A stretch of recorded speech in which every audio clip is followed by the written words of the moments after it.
fellow Buddhas, bodhisattvas, suffering sentient beings unaware of the real condition. What's up? Wake up. That's what I'm trying to do. How you go about it, well, that's a different story. Depends on who you listen to. Depends on how much time you want to put in, how much money you want to spend, who you want to follow, what you want to believe. If you want to change your name, maybe you want to change to a Buddhist name, or you want to be called like a Hindu Ali Baba or Ramda Baba something or another, or what have you. You like being called an alcoholic. My primary identification was addict for so long that I didn't realize that I could expand beyond that, although I will say my condition as an addict has not disappeared. It's not my primary identification. It's not my primary orientation. I've achieved some degree of meditative stabilization. I wouldn't say that's a definitive enlightenment proclamation, but I will say that things are a heck of a lot better than ever. As the result, doing some practice, taking some steps, doing some psychotherapy. I wrote all about this in the 12-Step Buddhist. You can find it at the12stepbuddhist.com, but you probably already know that. Got back from a workshop I did in a couple of workshops in Florida. Drove across Florida, hung out with the intherooms.com guys, and met a nice lady who does yoga and stuff like that. A couple of nice yoga ladies, and thanks to everybody who came out, there were over 200 people at the Florida workshops. And I'm on my way to San Jose and San Francisco to do a few more talking at the Dharma and Recovery Group on Tuesday. I think it's the 14th of July. If you're listening to this after that, then you can ignore it. But if you're listening to it before, come on out. I'll be at Session Ling Tibetan Buddhist Center on Sunday evening, the 13th, 12th? Let's see, 9, 10, 11. It's the 11th. On the 9th, I'll be at Saturday Night Live group, Friday night speaker meeting, sharing my story there. That ought to be fun. That's where I originally came into recovery, and when I showed up there after relapsing with 10 years, it was kind of a humiliating place to be. A lot of people had stayed. They just looked at me like, do I know you? And I'm like, crawling under the chair. Anyways, 12 and a half years later now. Still clean, still sober, fully clothed, and in my right mind, as they used to say back then, or at least partially clothed and not as crazy. At any rate, off to San Antonio to discuss some aspects of self-dialoguing with the social worker population there, Department of Social Work, University of Texas at Austin. I think that's the 22nd, 23rd of July. You can double check my website for that, or Amazon.com author profile, or booktour.com, or send me an email. I'm not so good with all the dates and calendar stuff. I know I'm off on, I think it's the 15th of August to Detroit. We're going to do another workshop there for continuing education credits with some professionals and recovering people, so on and so forth. Very exciting. Working on a new book. I'll tell you about that another time. Doing a lot of progressive and interesting things here in Portland. And hope you've enjoyed the most recent podcasts and so forth. This next one is an hour long. I normally only go like 20 minutes, but the thing is, Larry Christensen, Ph.D., who actually wrote a blurb in the back of my book, had been my Zen teacher for a long time. He conducted the group, the 12-Step Buddhist group, on Monday night. And there's a lot of these groups around the country now. It's cool that people are starting them and looking for alternative ways to, not alternative ways, but ways to enhance recovery without necessarily seeking an outright alternative, but supplementing. And anyways, we've got this group on Monday nights. It's been going for about a year and a half in that form. And I like to have guest speakers, so Larry came and did the deal. And it's about an hour long of his talk on the 3 A's, which are awareness, attention, and acceptance. I might have those wrong. You better listen to Larry. Remember what those are. But people loved it. I'm sure you'll love it too. You can give me a holler. Don't forget to keep buying the book and keep buying it for people and sending it off to people who need it and recommending it to Buddhists, Buddhist teachers, treatment providers, counselors, judges. We've got a drug court program going here in Portland where they're accepted my workshop as a alternative. They consider it as a meeting, so I don't like to keep using that word alternative. But it's not atypical. It's to say a non-standard approach. And a lot of different fun things going on, but keep it going. I don't think I get paid for another, several thousand copies, so it'd be nice to keep going with that and work on the next project and keep things going. So appreciate your help and support on that. Oh, we do have a retreat coming up January 21st at Brighton Bush. It's going to be awesome. The last one was awesome, so you can look for that on the website soon to sign up in advance. And if you're coming to the Portland area, let me know, and I'll be happy to plug you into meetings and meditations and so on and so forth. So anyways, I'll stop blathering and plug you in with Larry. Hope you enjoy it. Talk to you soon. Oh, I turned on the recording on my iPhone like about a minute into his talk, so forgive that. And then at the very last part, he started talking about how to set up the cushions, so I just rolled that back so you don't have to listen to it. At any rate, talk to you soon, people. Keep Buddhaing. Have an experiential understanding of that.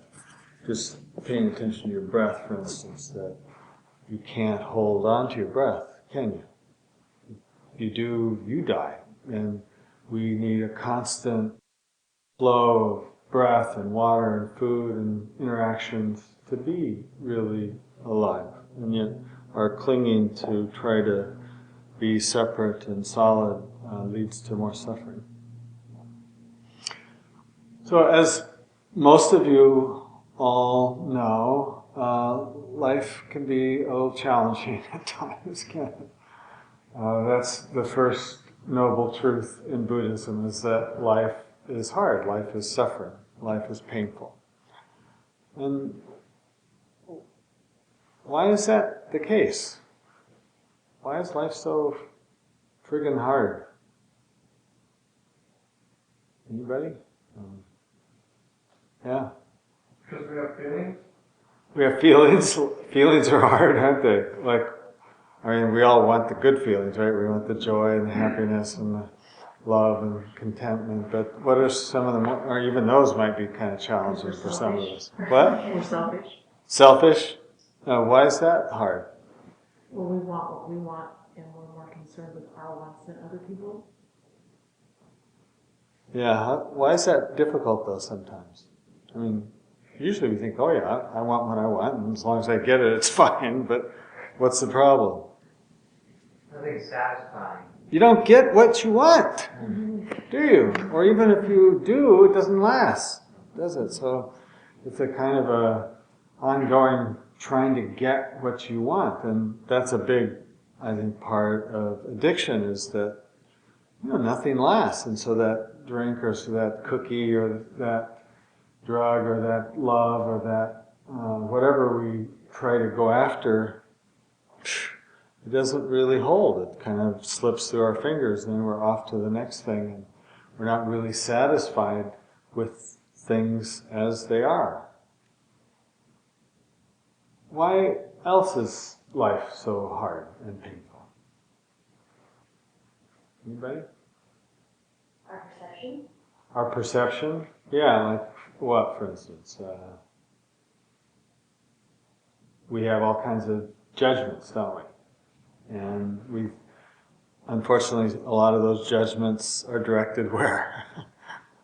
To ourselves, or them, like, you're not okay, and you're not okay, and this isn't okay, and what happens when we have those judgments? We kind of tighten up, don't we? We don't like that person, and so we try and figure out how to deal with that. We're tense, we come up with all kinds of strategies, and usually those don't work. And if we have judgments about ourselves, that doesn't feel so good. Our bodies don't cooperate half the time. we're in pain physically. We all eventually get sick and get old and die. It's not a particularly pleasant trip. I mean, there are nice times that come along too, isn't it? But we lose it all eventually.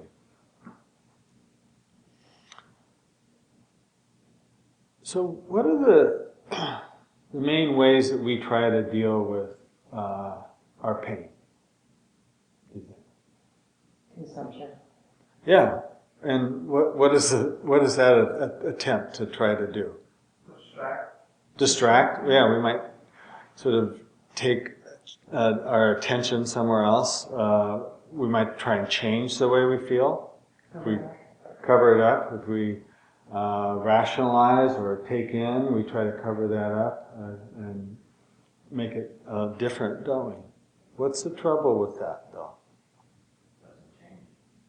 Yeah, comes back, and usually if we take in too much of that stuff, we get a little constipated or don't feel good afterwards, or we want more of it. We're trying to get control over how we feel, and that's really very natural to us, isn't it? I mean, we want to try and control how we feel.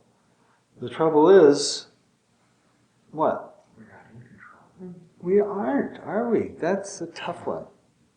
We aren't in control of how we feel, and oftentimes not even in control of what we think. I mean, just doing a little bit of meditation, just watch your mind. Wow, where did that thought come from? Where did that urge come from?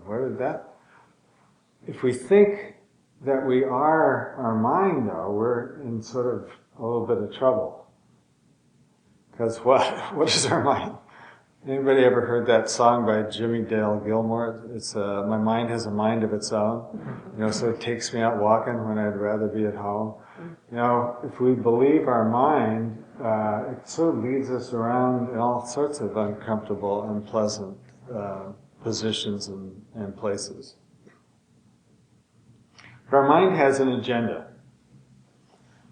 And it evolved in the savannah about a couple million years ago, and its main agenda is what? Survival. Yeah, we're the most interested in survival. Evolution said, you better be on guard. Have you ever seen baboons or monkeys? Their main agenda is they're on guard. They're out there looking for the thing to get or the thing to avoid. The lion, of course, is the main thing. So we're not that far away from the baboon and the monkeys, that we're on guard, we're watchful and fearful creatures. That part of our mind really hasn't evolved that much. Most of us, let's face it, all of us are anxious. We're afraid, and there's plenty to kind of be afraid of, isn't there? I mean, who knows who might think a bad thought about us? We have to be on guard for that. Who might disregard us, or what things we might lose, from our partner to our job to our body to our mind to, those things that might get taken away. So we're anxious creatures. We can think of millions of things to be afraid of, and frankly speaking, there are millions of things to be afraid of. So life is painful. We're on guard for that pain, to try to figure out how to get rid of that pain, how to manage that pain. And what happens when we can't get rid of it, or we can't deal with it?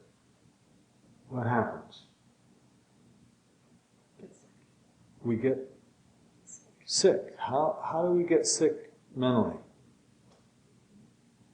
Aggravated. Yeah, we might get angry, or, pardon? Frustrated, yeah, with things the way they are. I might get frustrated with myself. That isn't very pleasant, is it? To go around living life frustrated or angry. What's another way that we might deal with pain that we can't really get rid of? Medicate. We might medicate, take drugs, take medication. How about depression? Yeah, what do you think depression is? Everybody here has probably been a little depressed at times. We might just give up if we feel like we're in pain all the time. Yeah. What are we going to do about it? Yeah, I think depression is kind of a way of giving up. We sort of close down so we don't feel things. So I think anxiety is one way that we try to avoid feeling things. We try and manage and control, so that we don't get in pain. And depression is another way to sort of deal with things when we're in too much pain. We sort of close down so we don't feel. Now, what's the trouble with that? I mean, it kind of works to some extent, but we don't feel so good, do we? We feel kind of crappy, and we tend to not want to enjoy life or do things. We don't have the motivation or the energy to even get out of bed sometimes. What's the other thing that costs us when we're trying not to feel?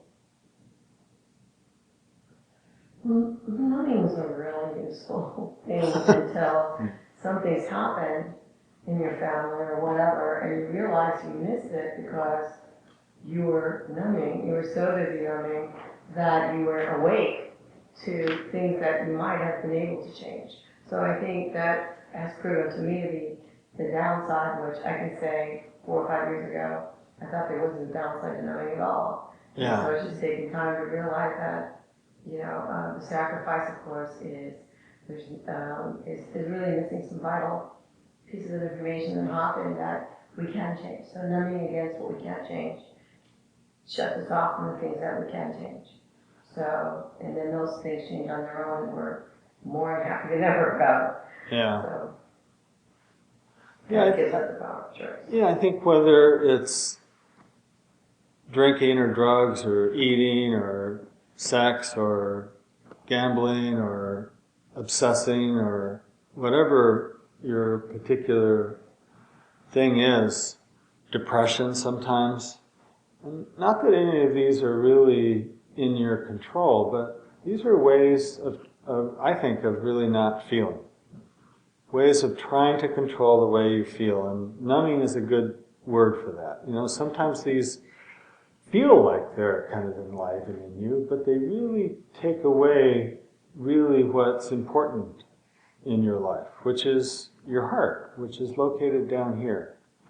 When you are too numb, or you're too stoned, or you're too caught up in eating or obsessing with something, you're not really in touch with those things that are meaningful in your life. So those, our brains are kind of wired for that. It's not our fault that we want to numb or that we do numb, but it does take us away from really those important things that allow us to live a kind of a life of satisfaction. And that's where I think the spiritual part comes in. Because unless we start to connect with our heart, unless we start to connect with things that are meaningful and satisfying, we don't really know what some of those things are. We're kind of like raised, unfortunately, in this culture where it's acquiring things and having experiences is more important than trying to learn what's living a meaningful or valued life. So most of you have tried to find what that is. What is really going to satisfy you in your life? What are some of those things that you found that are a little more satisfying in your life than the next cigarette or the next glass of booze or next sex or anybody? For me, it's connections with other people. I can have relationships. I can be present for people. That's really the most fulfilling. Yeah, what is satisfying about that? Helping other people. Uh-huh. Human solidarity. Yeah, feeling like you're a part of things, like you can be empathic, you can understand somebody, someone can understand you, someone you can care about someone. Isn't that such a gift? I mean, to be able to care and to be empathic and to love. I mean, what a miracle. Who would have guessed that out of a bunch of swamp gas, things evolved to where you can love and care and connect with people. Be kind. Who was raised so that kindness was a value in their family. I mean, some of us, but I didn't know that kindness was something that you could cultivate and be in my family. I had to learn that. You don't teach that in school. Maybe these days they're starting to. In Portland schools, maybe. Yeah, I heard some mindfulness is going to be started to be taught. Wow, that is awesome, isn't it? So kindness and connection and caring and love, those sort of things come from the heart and tend to be a little more satisfying in our life. And being numb, whether it's through drugs, alcohol, obsession, clinging, numbing through depression, those sorts of things really block you from living a life that is of value and of satisfaction. Oftentimes that's really hard lesson one. And it's not an easy thing. I mean, just sitting here meditating, you see how quickly your life gets drawn up into your mind, and your mind, starts to think it's in the driver's seat. No, back seat. It's in the bus. It's part of the whole crew that's in the bus, but it doesn't get to drive. It thinks it's the driver.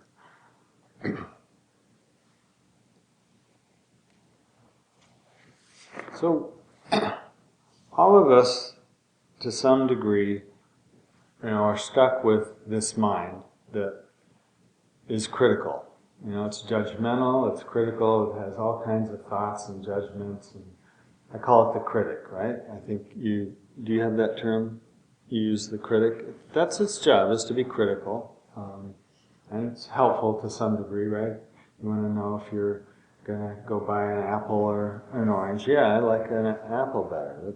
But when you start to think of people as apples and oranges, no, I like this person more than that person, then you're going to go over here and you're going to avoid that person. If you like this part about yourself and you don't like that part about yourself, you start to narrow your life. You start to be restrictive in your life.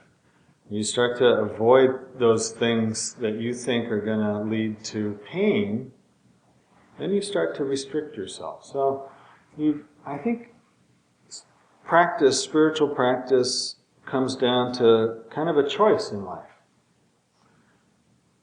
On one hand, you can choose to live a life of restriction, which tries to really restrict your pain, but it also then restricts and numbs your heart. That's a life that you can choose, and most of us have tried that, and it kind of works a little bit. We don't feel quite as much pain, but then we don't get to live a life that's satisfying and free. The other side is we get to live a life that's loving and compassionate and free, but what else goes with it? Responsibility. It's painful, and responsibility, it's painful. So we get this choice. We can either live a life that's painful, but it's free and loving and responsible, or we can live this life that's not painful, but it's numbing and restrictive and unsatisfactory. So it does kind of get down to this choice. And, most of the time, it's an unconscious choice that we make. You're sort of like automatically going over to this, I'm going to avoid this pain. I don't want to do that. That was too painful, our mind says. Meditation in a spiritual life gets us the opportunity to notice that. When we sit still and watch our mind, it's not its fault, that's its job, is to try to avoid pain. Let's go over here. This will be a little easier. Right? And you get to say, no, sweetheart, we've tried that, right? That was too painful. That was not the way we want to live. It becomes a matter of compassionately, and this is where our heart comes in, bringing our whole self back over to this side and say, no, we want to live a life of compassion and freedom and openness. It's a little more painful, but this is the side that we are choosing to go down. No, I want to go over here. I know. I need to go over here. So I know AA has initials, right? AA. I have 3 initials. Except that Ted said 2 A's, it's 3 A's. AAA. The first A that I emphasize is awareness. Right? We have to start to pay attention to the way that our mind directs us over here to this path of numbness and restriction. That's what it thinks is helpful. We have to pay attention. We have to be aware of that. Then we can have some choice in the matter. We can start to not buy into that. That's really very simple, but it's not very easy to do.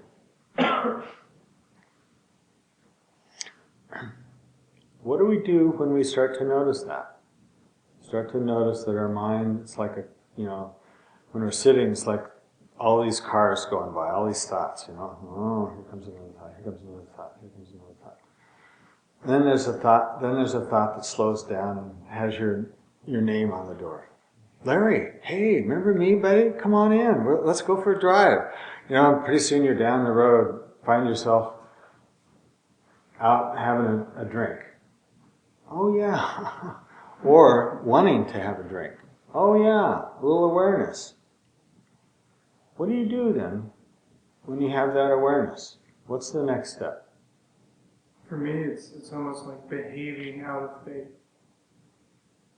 Rather than trying to think myself out of the situation, like if I'm sitting at home isolating, I almost have to behave out of faith that getting off my butt, walking out the front door, will be better than just numbing out and watching TV. Yeah. So you have to have some sense that there is a different way to go, don't you? You have to have some faith, some path, and I think that's the miracle of a group like this, is you get to hear these stories, you get to try this out by listening. There's some part of our brain called the mirror neurons. Anybody ever hear of those? It's like when we see something that makes sense, we can learn how to do that without having to try it out ourselves. We can see, wow, this person has done this. We can almost learn just by watching. Our brain has that capacity to do that. We can try it the other way out too, but we can also try out those more healthful and compassionate ways. So awareness, and then, I don't know if any one of you ever heard of Rajneesh. He had some screwy ideas, but he had one thing that I liked. He said, don't just do something, sit there.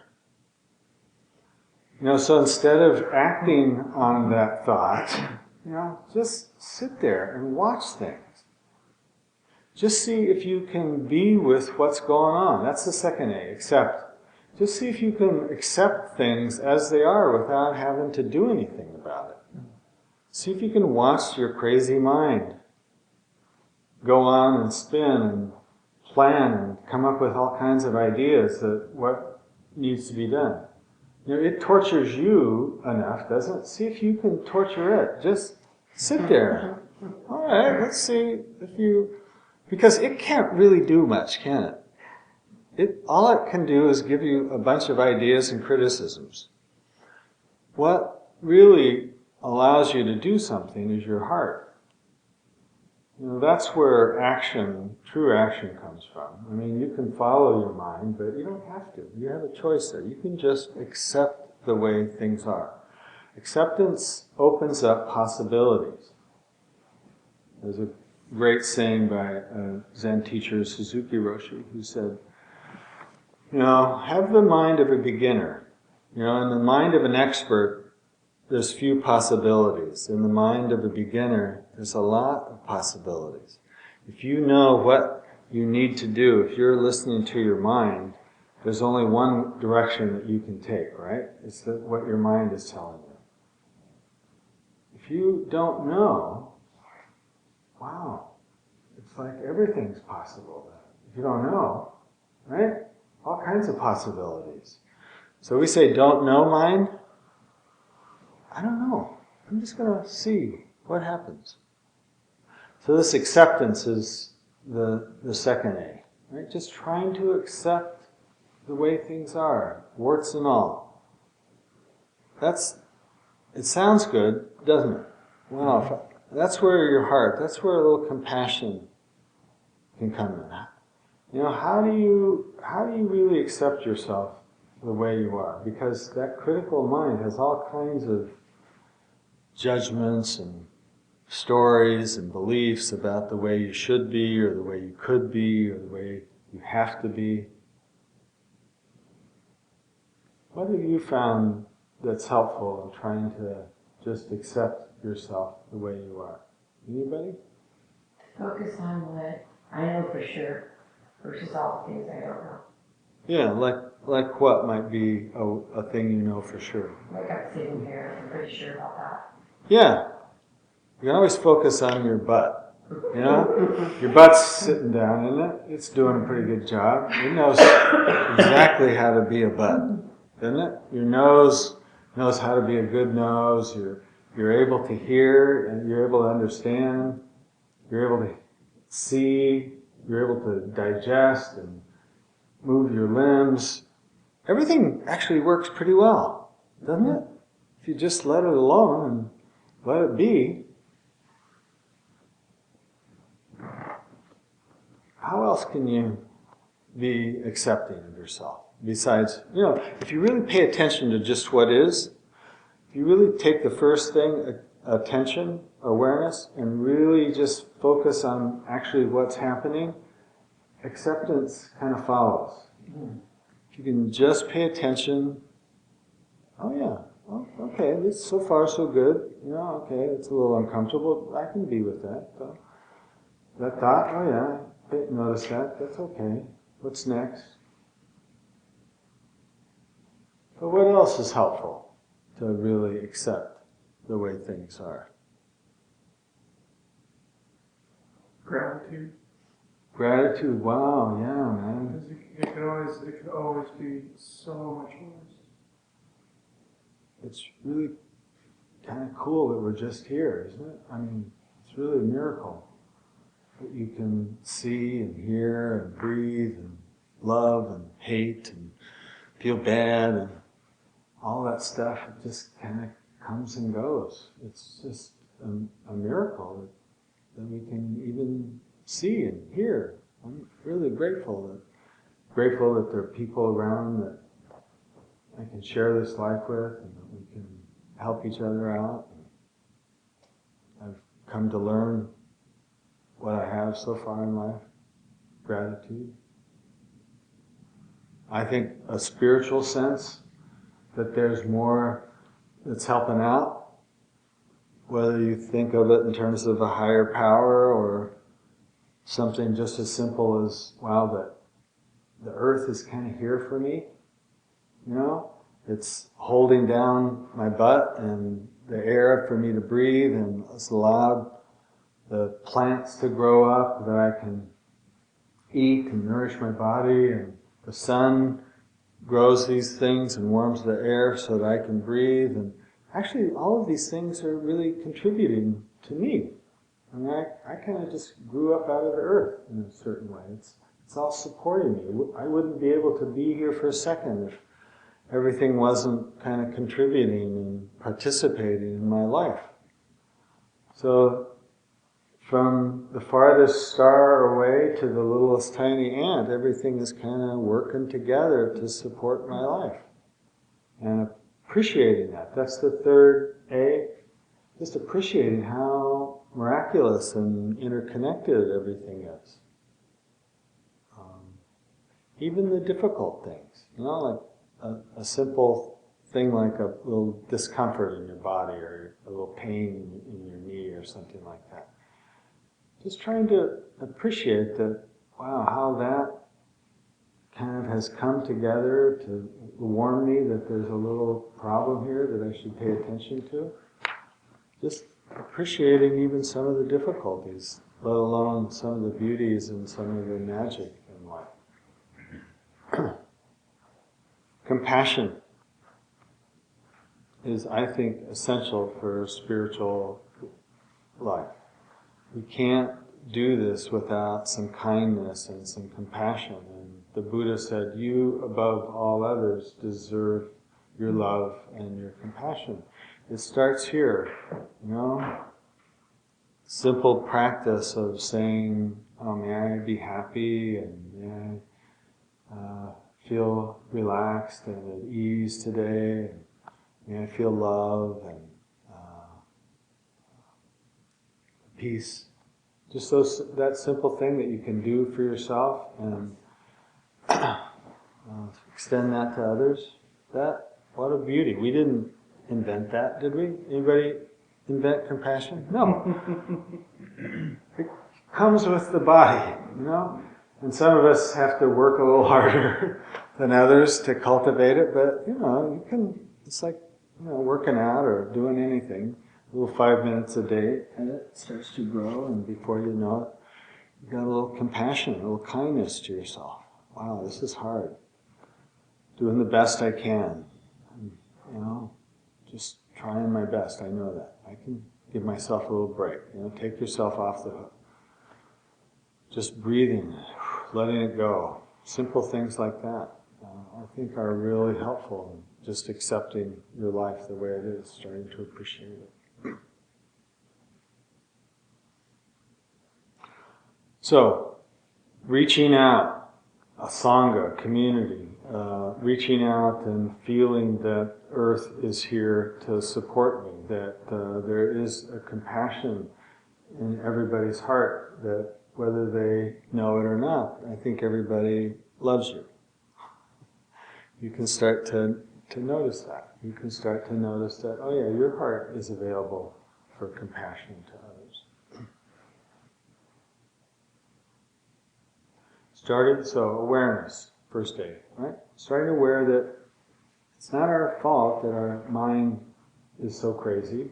It's we came with us from the savannah. It's designed to try and keep us out of trouble and get those things that we think are going to help, but it's not the boss, so it goes in the back seat. It's helpful sometimes, but we don't have to listen to it. So the meditation's really helpful for learning that we aren't our minds, we don't have to listen to it, it's not the boss. What's the boss? The heart. The heart, yeah, it's not that far away. It's just a couple feet. Bringing your attention down here, learning to drive the bus from your heart instead of your head. That heart can accept things the way they are. Just second A. Just allow things to be and appreciate the third A. Starting to appreciate the addiction, even though it's hard, we all suffer because of it. You wouldn't be here today. You wouldn't be hearing this. You wouldn't be learning that there's more to life than just your little self. You wouldn't have come here unless you were addicted. So starting to appreciate, wow, this it was a hard little path, but it kind of opened some doors for me. I want to, maybe bow to your addiction. It's a thing that you wouldn't have really discovered a spiritual path probably without that. So a little karma, even though it's been hard, you can maybe appreciate and give your thanks to it. Okay? How are we doing? Any questions or thoughts? I know it was a little rambling and maybe a little too much lecture from what you're used to, but any thoughts about what I have said so far? Perfect, I took notes. I'm sorry? I said it's perfect, I took notes. I'm curious to the challenges people have with this, with what you suggested. If people are having if you get it, then you get it. But if you don't get it, talk about that now, and find out how to get it more deeply. In other words, don't wait till later to say, well, I didn't really understand what they were talking about, or how to do this, or how do I really apply it. This is a good time to discuss it. I got a question about acceptance.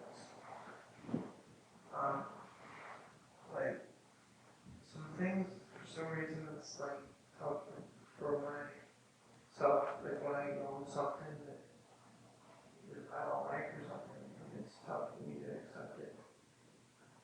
And then then sometimes I do, I don't know how I accept it, but eventually I do.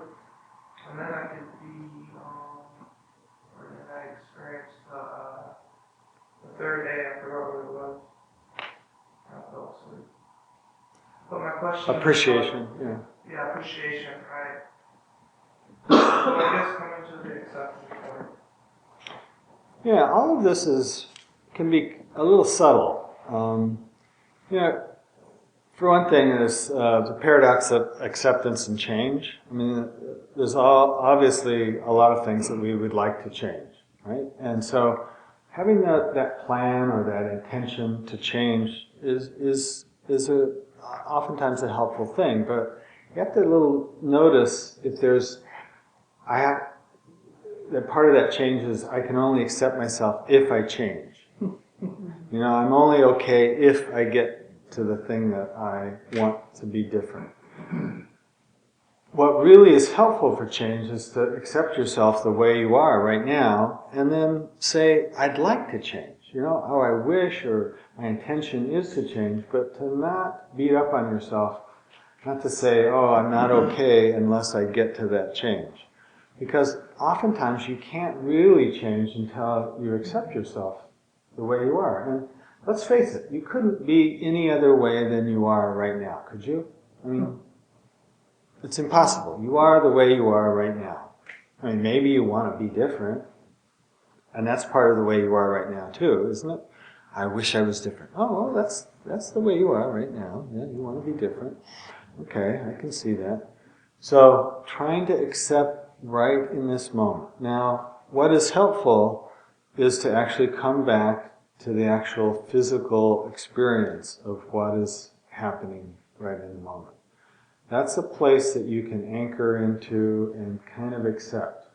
I mean, it may be uncomfortable, and part of your mind may say, I wish it was different, but, gently come back to that physical sensations and say, well, for this breath, I'm going to just try and be with this uncomfortable sensation. Wow, I did that. Okay, let's try another one. I can't do it for another one. Oh, there's the mind. Okay, thank you. Let's see if that's true. Wow, 3, I did it. Okay. That's the beauty of this moment. Is usually in this moment you can accept what is. It's your mind that says, I can't take it, it's too much. Well, let's see. Let's see if I can do it for one more moment. One more breath. We say one day at a time. How about one breath? Sometimes it's one breath at a time, isn't it? Sometimes that's the kind of acceptance we're talking about. Sometimes it's just down to that. Yeah. A lot of things that I'm wondering about. As I'm experiencing right now, it's kicking my brain out into the backseat. And really experiencing that a lot right now. I mean, okay, sitting there listening to it. But at what point, does that critical mind become valued to me? And how do I know? I don't know when to trust my judgment for this or when I'm not, And that's, sometimes I find myself feeling like I'm just stagnant in my life. And maybe right now that's where I'm supposed to be. And that thought crosses my mind that maybe I might slow down a little bit. But there's a trust, like where do I trust that critical portion of myself? Mm-hmm. And I'm not there. Yeah. I think that's where it's really important to sort of try and see what your values are in life. What are those if you were 30 years down the road going to look back and say, what would I think I could be proud of in terms of the way I lived my life? And, maybe I did this X, Y, and Z, but, try to not stick to things that you did or accomplishments, but the way that you lived out of compassion, let's say, or kindness. I don't think it's that hard to come up with those values that really resonate with us, most of us, out of love, or maybe you want to be engaged with life, or, connected with life, or, try to find out what are those values in your heart that kind of give you that compass that you can direct your life from, and I think that's helpful. Then whatever you decide, trying to come from whatever you decide to do, trying to come from those places of that value, I think that's helpful. And always, I think we're always doing our best, so try to be kind to yourself, and, I'm going to give it my best shot, and try to be kind and learn from your mistakes. Because I think, we are doing our best. It's another one of those axiomatic things. We couldn't do any better than we do. We would. We could. I have a problem with working from the heart and feeling vulnerable. Feel like I'm just out there and putting my mind in the back seat just is so raw to me, just having, all my emotions out there. Where do I bring the critical mind in with the vulnerability and just be aware, okay, I'm vulnerable, and accept it, or I don't know how to do it. Yeah, again, it's a little bit of a balancing act. I mean, your critical mind can be helpful. I said, don't be too vulnerable with these people, and sometimes that's wise, to protect your heart. So bring a little wisdom and a little, as much as you can into it. But try to recognize when it's out of fear, as opposed to just a sort of wise mind. If it's too restrictive, you can usually tell with your body. And then you have a choice of whether, you're willing to risk it and live with the possibility of pain. Because it's painful. But I think trying to live a life that has some vulnerability is really worth it. Because you get to connect, you get to feel strongly, you get to participate with your heart, and personally I think it's worth a few bumps, As long as you have a kind of a community that you feel like is there for you and you can, trust and come back to. I think that's, I think it's worth the risk. Yeah. You spoke to the need for compassion for others, not the need, the ideal behind compassion for others. And I think it's important to remember also kind of bookended on that, to allow the compassion from others for yourself. And so often we get to a point where we're not accepting that other people do love us and do care about us and do want us to be happy and okay. And I've found that that's where having a little bit of my vulnerability gets rewarded, because if I leave it out there, at the end of the day, I can remind myself that it doesn't matter what mistakes I made, what problems I caused or created or fixed, that I've got people that love me, care about me, want me happy and healthy and good. And then it doesn't matter if somebody else along the way caused me a little pain, gave me one of those bumps. Yeah. Because I can still go home to the people that love me. Yeah, that's so important. It's oftentimes easier for us to be kind and compassionate than to take it in, because it does involve a little vulnerability, and so, just try and notice when you say, "Oh, it was nothing," or "Oh, yeah," and just try to be there with somebody's kindness and appreciation. It's a kind of a little test, isn't it? Mm-hmm. That's a good point. Thanks. I have a question just about how much of what you were talking about tonight is Zen, how much is psychotherapy, and then what's the difference between what you do in the Zen Center and dealing with the basic, your definition of the basic problem and the solutions, between what you would do as a Zen teacher and what you would do if someone's seeing you in your office for psychotherapy. Well, I think the heart of Buddhist teaching and Zen and problems in life is what I mentioned, that we all think we have a separate, fixed, lasting self. And, unfortunately, we think that self isn't so great.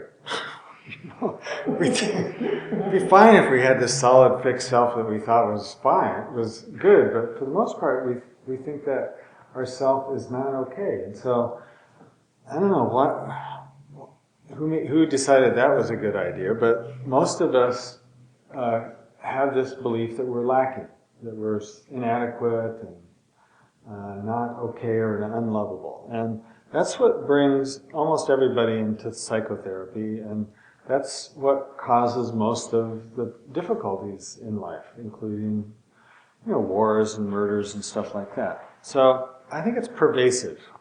I think it's a spiritual question that oftentimes people don't really get to in their spiritual life, and they may start to get to it a little bit in psychotherapy, but most people in psychotherapy come in when the shit has hit the fan and they just want to feel good, which is understandable. We all want to feel good, and then once they start to feel good, they will usually leave psychotherapy. And they might be back, but a few people, and I try to plant the seed that, life isn't just about starting to feel better. Life is about starting to really appreciate the connection and the love and the boundlessness of life. And, that can move from psychotherapy to a spiritual practice, or there can be a kind of a mix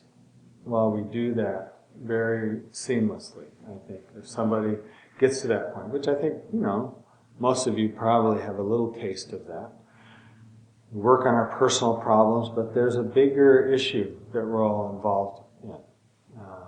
And that's life. I mean, we're not separate from the whole of life. Wherever we go, the whole of life goes with us. And we do, like someone mentioned, we do have a responsibility to the whole of life. It's not just our little corner that we're worried about, that we affect everything as we go through life. If we're happy, the whole world is happy.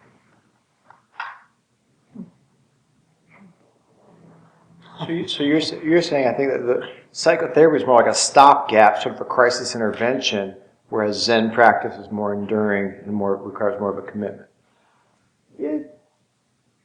People can realize themselves in therapy. They don't have to go to Zen practice, but Zen practice is easier. Because there's a structure, there's a way of doing it, there's a community. Trying to do it on your own is really hard without some community, some formal practice. Some people can do it, but not very many. And psychotherapy is usuly, people are interested in feeling better, and hopefully they can start to see that there's more to life than just that. But psychotherapy doesn't give you a structure to hang the rest of your life on. Usually not. There's some things like there's something called ACT. Anybody ever heard of that? Acceptance and Commitment Therapy. It's based on mindfulness and values and the self as context, not self as separate. So some of these, I think, are moving more toward, certainly spirituality and psychotherapy is getting more and more mixed together. There's a lot of mindfulness now in psychotherapy. So I think we're moving toward the direction that it's not so separate. Hopefully we'll get there. You're also a Jungian analyst. Is that correct? Not Jungian, just a more relation. It's called relational. I'm wondering if you can shed some light on some of this work that we do with the aspects of self. Yeah, we all have these different parts of ourselves. We might call them the critic or the comforter. Most of us don't know the comforter so well.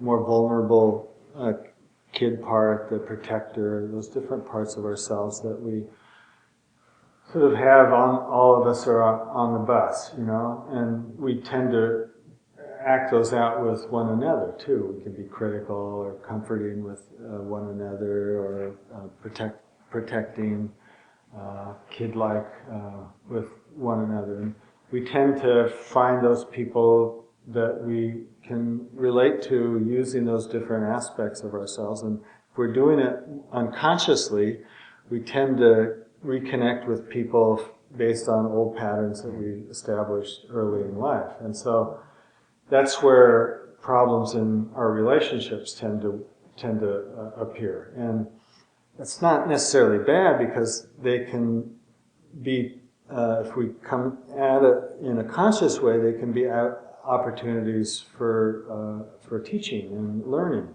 If we do it with somebody that has that same kind of intention, wow, we can do it together in a relationship. So part of therapy might be trying to enact those same patterns with a therapist that is trying to do it more consciously, and say, wow, the way we're interacting here with one another looks very similar to the way you're describing that you had with your dad or with your partners. And I'm wondering if we can bring some awareness to this and maybe some compassion, and see if there's a different way of doing it. So this relational way of working psychotherapeutically can be a way to sort of try new ways of being and relating with the therapist that are more compassionate and open. So, you can do this on your own, obviously. You can do this with a partner. You can do this with friends. You can do this in a community. But, we all tend to get into our little corner of fear and anxiety too, and that's not bad. But you can say, "Hey, sorry, I think I was just getting a little anxious and upset with you. Can we talk about that a little bit?" Does that make sense? Yeah. Could you touch a little more on the last thing you said before you just went into this, which was that idea that people come to therapy because they want to feel better, and that there's more life than feeling better, and it's just an interesting concept, something I come to terms with over time. That feeling good or bad is kind of a subjective call, and who's to say we're supposed to feel a certain way all the time, up or down or whatever. I think culturally we've put a label or a judgment or a value on a certain way of feeling over another. So I just wondered what you meant when you said there's more to life than feeling good or bad. Yeah. I think it is a cultural phenomena for our society, particularly, that through medication or through advertising, through all sorts of things, we are led to believe that we can feel good all the time, or we should feel good all the time. And like Buddha said, no, that's just not possible. Life can be painful, and so trying to just feel good tends to get us into more of a controlling and restrictive way of life. So just trying to feel good, although that's usually what we want in life, that leads us to a narrow kind of way of being, and we don't get to live a life that's more fulfilling and satisfying, particularly coming from our values, let's say, of compassion, engagement, and care and love. To live a life from those values, you're going to suffer. That's a painful life, but it's a satisfying life. That that can be a more rich and fulfilling and giving and satisfying life. It's not maybe a happy life in the normal ways. I mean, can be a joyful life, but it's not a feel-good kind of life that we normally think of as, this is, oh yeah, I just want to feel good. Does that make sense? Absolutely. Yeah. So basically the feel good becomes the same chase as any other drug, alcohol, whatever. Just Yeah. the avoidance of bad feelings or chasing a good feeling. Mm-hmm. It just seems like Restrictive, yeah. restrictive, It can be. controlled, restrictive way of life is a very interesting phrase. Thank you. That kind of brings up a good point on what you're saying about vulnerability. I was wondering what you would say about, having a life-threatening illness, a situation you cannot change, and if you've worked with people who deepen their practice maybe as the result, because they're already a practitioner, yet they find themselves with cancer or something. And how does that work, or what could you say about that? Yeah, I mean, let's face it, we all have a life-threatening disease, don't we? I mean, we're all in a plane crash. It's just a matter of time. And most of us, in one sense, you guys are lucky. You came up against something that just doesn't give, and you realize that I'm not going to get out of this. That we are in this for good. That we need to really think about it and accept things as they are if we're going to get some kind of satisfaction out of it. And when you're up against something that you just can't escape and you have to surrender to life, that's quite a gift. That's not to say that you then just don't go back. Oh, okay, I surrendered that time. I'm going to go back, try and get control again now that I've beaten cancer. But in a certain way, coming up against those things that in your life where you can't do anything about it, you just have to kind of surrender. Those are kind of gifts. No one likes it, but you start to accept things as they are. And when you do that, you can actually relax a little bit and kind of go with the flow and let the ego kind of sit in the back seat. It doesn't sit back there for long usually, but wants to get up there. Okay, we did that. That's fine. It worked out fine.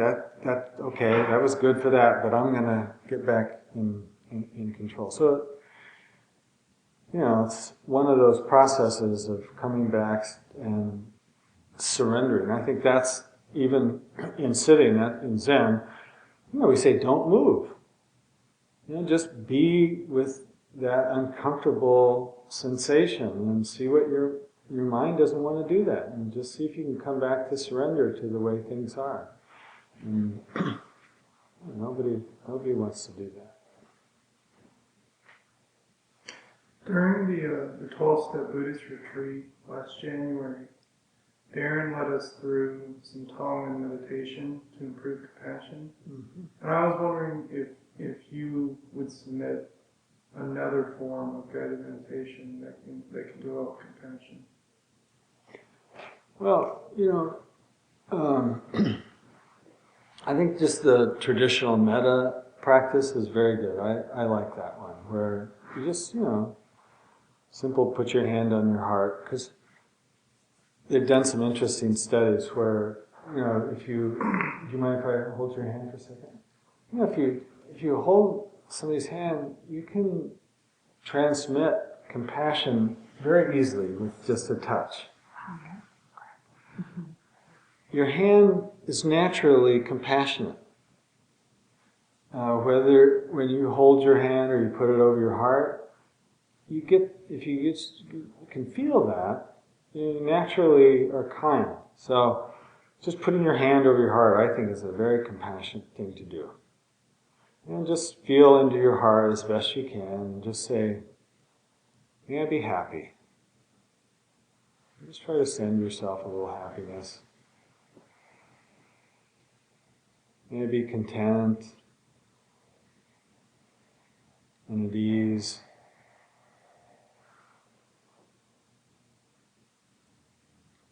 Breathe that into your heart. You feel love.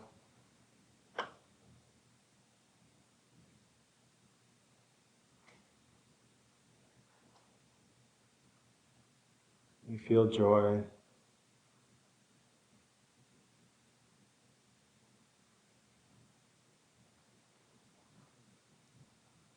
Just to do that, for 5 minutes a day. That's just in that minute there, you probably could feel a little something. You can't do it for yourself. You find that hard to do for yourself. Think of a puppy or something tender, a baby that you'd like to send kindness and compassion to. But just a simple breath practice. That's, I think, the essence of time in is just breathing in, oh, I accept things. Breathing out, I let go. Breathing in, I just accept things the way they are. And that's just a simple, just allowing your physical sensations to be there. Breathing out, just allow things to be. Let go of my clinging. Open my hand. Breathing in, allow things to be. Breathing out, I let go. Any attachments. So just a breath. I think that's the essence of kind of breath practice. You could say the same for hearing. Hearing just comes and goes. It's your mind, right? Oh, that shouldn't be there. Hearing doesn't have any problem with that noise. It just is. We're seeing.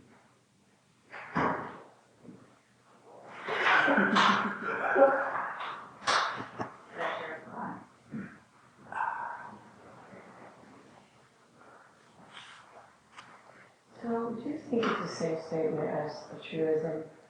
To say that, it is the mind that's actually attaches with dogma or whatever, and it's the heart that just really is the openness, is the release. So when they exhale, would you release the mind, really? Mm-hmm. Because it just seems like from here now, there is It's no okay. Yeah, it's just from here up. Yeah. Sort of like. Yeah.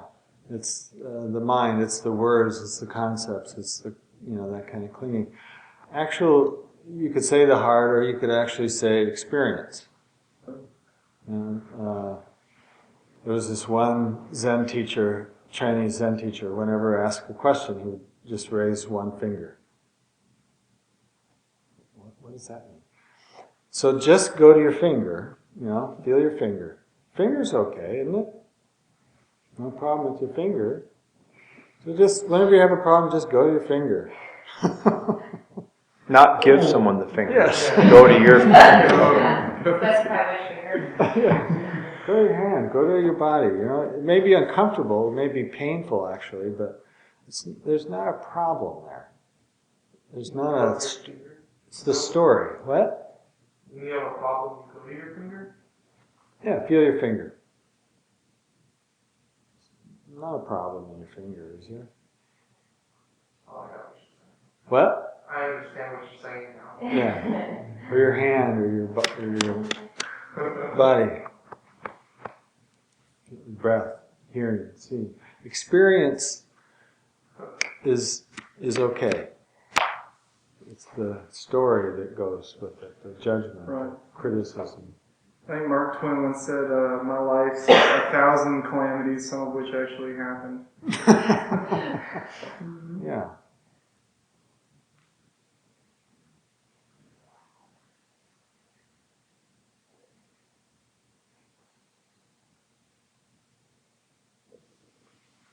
I appreciate all of your efforts, really.